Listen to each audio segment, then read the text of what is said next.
ஒரு நிமிடம் அவள் கண்கள் விரிந்தன. மூச்சு காற்று சூடானது. வினோத்தின் மொத்த அழகியும் அவள் கண்கள் அள்ளிப் பருகின. வினோத்தான் ஆடை இன்றி இருப்பதை உணர்ந்த போதிலும் ரஞ்சிதாவின் பார்வையில் தெரிந்த அந்த வியப்பையும் ஈர்ப்பையும் கண்டு அப்படியே சிலையாக நின்றான். வணக்கம் நண்பர்களே. இந்த வீடியோவை முழுமையா என்ஜாய் பண்ணணும்னா மறக்காம ஹெட்போன் போட்டு கேளுங்க. வாங்க வீடியோவுக்குள்ள போலாம். நகரத்தின் பரபரப்புக்கு மத்தியில் அமைதியாக இருந்த அந்த பங்களா பாணி வீடு. வினோத் ஒரு மென்பொருள் நிறுவனத்தில் பணிபுரியும் இளைஞன். திருமணமாகாத சுதந்திரமான வாழ்க்கை. ஆனால் அந்த பெரிய வீட்டை பராமரிக்க ஒரு உதவி தேவைப்பட்டதால் ரஞ்சிதாவை வேலைக்கு அமர்த்தியிருந்தான். ரஞ்சிதா குடும்பச் சூழலால் வேலைக்கு வந்தவள் என்றாலும் அவளிடம் ஒருவித அடக்கமான அழகும் புத்திசாலித்தனமும் எப்போதும் இருக்கும். தினமும் காலையில் வந்து வினோத்திற்கு பிடித்த உணவை சமைத்து வைத்துவிட்டு வீட்டை சுத்தம் செய்துவிட்டுச் செல்வாள். வினோத்திற்கும் அவளுக்கும் இடையிலான உரையாடல் பெரும்பாலும் சாப்பாடு எப்படி இருக்கு, டேய், அல்லது இன்னைக்கு என்ன வேலை என்பதோடு நின்றுவிடும். வெயில் கொளுத்திக் கொண்டிருந்த மத்தியானம். வினோத் இசை அலுவலகம் செல்வதற்காக கிளம்பிக் கொண்டிருந்தான். ஏனோ அன்று அவனுக்கு மிகவும் களைப்பாக இருந்தது.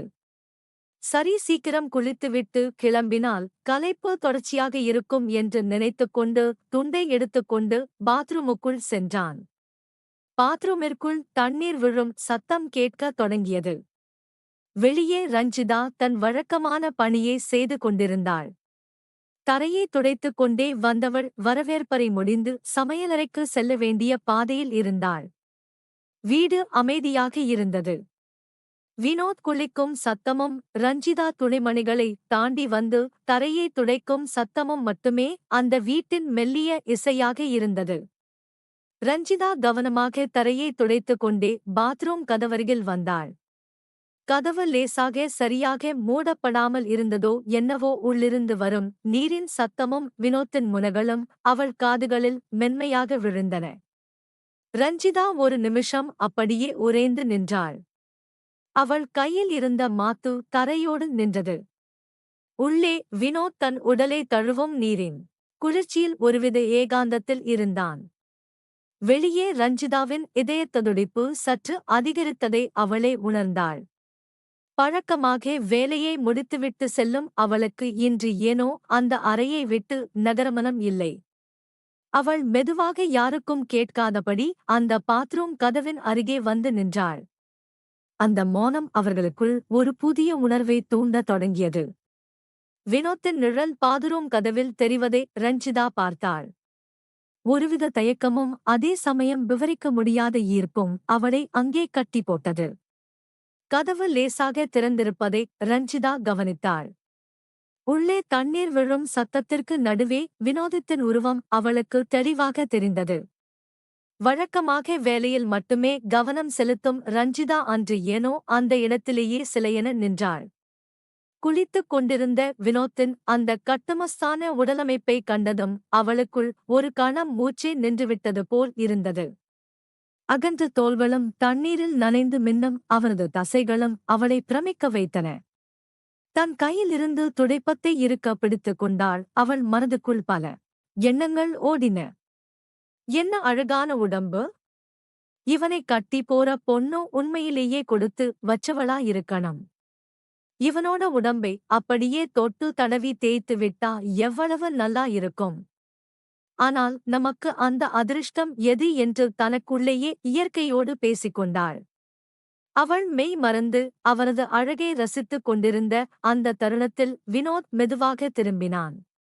அப்போது வாசலில் நின்றபடி தன்னை ரஞ்சிதா பார்த்துக் கொண்டிருப்பதை அவன் கண்ணாடியில் பிரதிபலித்த பிம்பத்தின் மூலமாகவோ அல்லது அவளது மூச்சு காற்றின் வழியாகவோ உணர்ந்துவிட்டான். இருப்பினும் வினோத் அவளை பார்த்ததாக காட்டிக்கொள்ளவில்லை. அவள் தன்னையே பார்த்துக் கொண்டிருப்பதை ரசிப்பது போல அவன் இன்னும் நிதானமாக தன் உடலை தேய்த்து பிடித்து குளித்தான். அவனது ஒவ்வொரு அசைவும் ரஞ்சிதாவை மேலும் மெய்மறக்கச் செய்தது. சிறிது நேரத்திற்குப் பிறகு குளித்து முடித்த வினோத் அருகில் இருந்த துண்டை எடுத்து தன் கட்டுமஸ்தான உடலில் படர்ந்திருந்த நீர்த்துளிகளை மெதுவாக துவட்டிக் கொண்டிருந்தான். ரஞ்சிதா அங்கிருந்து நகர வேண்டும் என்று நினைத்தாலும் அவரது அந்த கம்பீரமான தோற்றம் அவளை நகரவிடாமல் கட்டிப் போட்டிருந்தது. வினோத் பாத்ரூம் கதவை மெதுவாக திறக்கும் சத்தம் கேட்டதும் ரஞ்சிதா சட்டென்று சுயநினைவுக்கு வந்தாள். இதயம் படபடவென்று அடிக்க அங்கிருந்து வேகமாக நகர்ந்து ஹாலுக்கு வந்தாள். கையில் இருந்த துணியை எடுத்து ஏதோ வேலையில் மூழ்கியிருப்பது போல தலையை தீவிரமாக துவட்டத் தொடங்கினாள். வினோத் இடுப்பில் துண்டுடன் வெளியே வந்தான். அவள் அங்கே பதற்றமாக வேலை செய்வதைக் கண்டும் காணாதது போல் சென்று ஹாலில் இருந்த சோபாவில் அமர்ந்தான். ஆனால் அவன் கண்கள் ரஞ்சிதாவையே கவனித்துக் கொண்டிருந்தன. பரபரப்பான மௌனம். குனிந்து தரையை துடைத்துக் கொண்டிருந்த ரஞ்சிதாவின் வேகம் அவளது பதற்றத்தை காட்டிக் கொடுத்தது. அந்த பரபரப்பில் அவளது தோளில் இருந்த சேலை சருகு சற்று விலகியதை அவள் கவனிக்கவில்லை. சோபாவில் அமர்ந்திருந்த வினோத்திற்கு ரஞ்சிதாவின் அந்த இயற்கையான அழகும் அவள் வேலையில் காட்டிய வேகமும் ஒருவித ஈர்ப்பை உண்டாக்கின.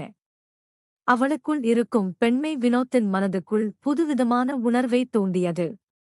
வினோத் மெதுவாக எழுந்து ஜன்னலருகே நின்று தன் தலையை தூண்டால் துவட்டிக் கொண்டிருந்தான்.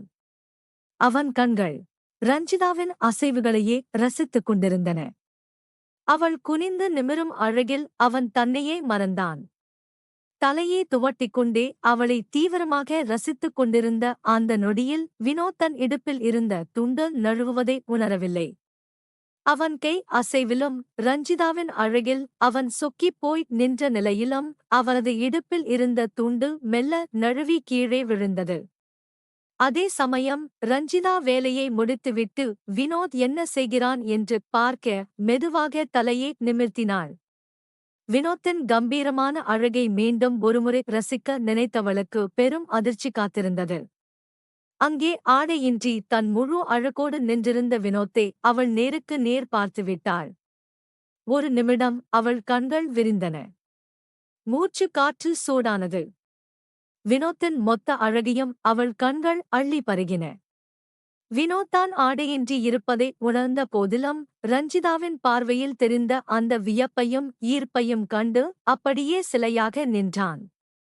அந்த ஹாலில் கடிகாரத்தின் சத்தம் கூட தெளிவாக கேட்கும் அளவிற்கு நிசப்தம் நிலவியது.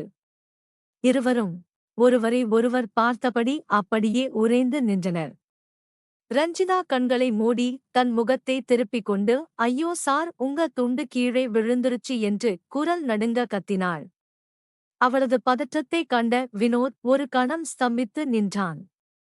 பிறகு சுதாரித்துக் கொண்டு சட்டென்று குனிந்து தரையில் கிடந்த துண்டை எடுத்து தன் இடுப்பில் சுற்றிக் கொண்டான். அந்த தருணம் இருவருக்கும் இடையே ஒரு மெல்லிய மின்சாரத்தை பாய்ச்சியது.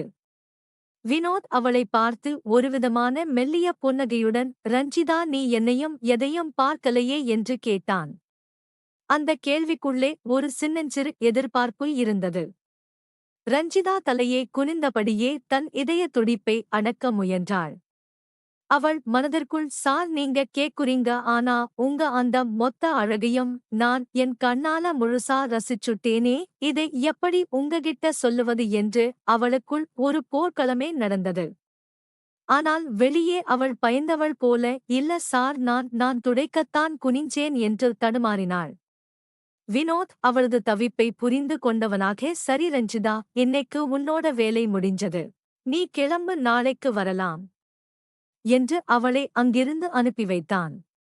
ரஞ்சிதா முகத்தில் ஒருவித வெட்கமும் அறியாத ஒரு தவிப்பும் தேங்க அங்கிருந்து வேகமாக வெளியேறினாள். தெளிவில்லாத ஒரு நாள். வினோத் ஆபீஸுக்கு கிளம்பத் தயாரானான்.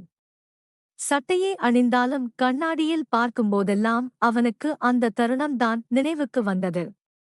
ரஞ்சிதாவின் அந்த பயந்த அதே சமயம் ரசித்த கண்கள் அவனுக்குள் ஒரு தாக்கத்தை ஏற்படுத்தியிருந்தன. ஆபீஸில் அமர்ந்து கணினியை பார்த்தபோதும் அவனுக்கு வேலையில் கவனம் செலுத்த முடியவில்லை. மூளை முழுவதும் ரஞ்சிதாவின் உருவம்தான். மறுபுறம் ரஞ்சிதாவின் நிலையம் அதுதான். வீட்டு வேலைகளை செய்து கொண்டிருந்தாலும் அவளது கைகள் தானாக நின்றன. வினோத்தின் அந்த கட்டுமஸ்தான உடலமைப்பும் அவன் நின்ற கம்பீரமும் அவளது கண்களை விட்டு நீங்கவே இல்லை. அந்த சில நொடிகள் அவளது வழக்கமான வாழ்க்கையில் ஒரு பெரிய மாற்றத்தை கொண்டு வந்திருந்தது. இருவருமே அன்றைய நாளை ஒரு கனவு போல கழித்தனர். வினோத் ஏன் அவளை பார்த்தபோது அப்படி உணர்ந்தோம் என்று யோசித்துக் கொண்டிருந்தான். ரஞ்சிதாவோ அந்த அதிர்ஷ்டம் நமக்கு கிடைக்குமா என்று இயற்கையோடு பேசிக் கொண்டிருந்தாள். அன்றிரவு இருவரின் தூக்கத்திலும் அந்த பாதுரோம் காட்சிகளே நிழலாடின. அடுத்த நாள் காலை ரஞ்சிதா மீண்டும் அந்த வீட்டிற்குள் நுழையும்போது அவர்களுக்கு இடையே என்ன நடக்கப் போகிறது என்ற எதிர்பார்ப்பு இருவரிடமும் அதிகரித்திருந்தது.